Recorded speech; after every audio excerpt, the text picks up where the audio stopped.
หมูน้อยนอนหลับในห้องนอนแสนสิอบอุ่นบนเตียงมีของเล่นรอบๆมีแสงจันทร์ลอดผ่านหน้าต่างแสนสิสงบสุขในความฝันร้ายปรากฏตัวภาพเงาดำของฝันร้ายค่อยๆโผล่ขึ้นมาจากใต้เตียงดวงตามันสีแดงเรืองแสงมองหมูน้อยที่กำลังหลับอยู่บางเทื่อ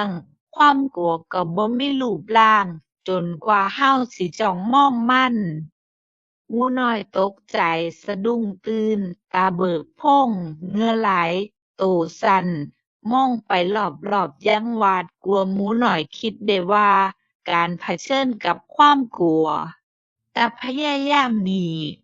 ให้จ้องมองมันให้ชัดแล้วหมูน้อยรวบรวมความกล้าและลุกขึ้นยืนบนเตียง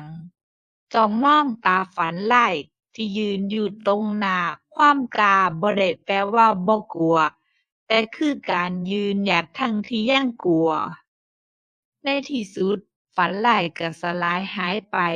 ฝันร้ายเริ่มละลายหายไปเหมือนควันหมูน้อยยืนอยู่ในแสงจันทร์ส่องแสงด้วยสีหน้าสงบ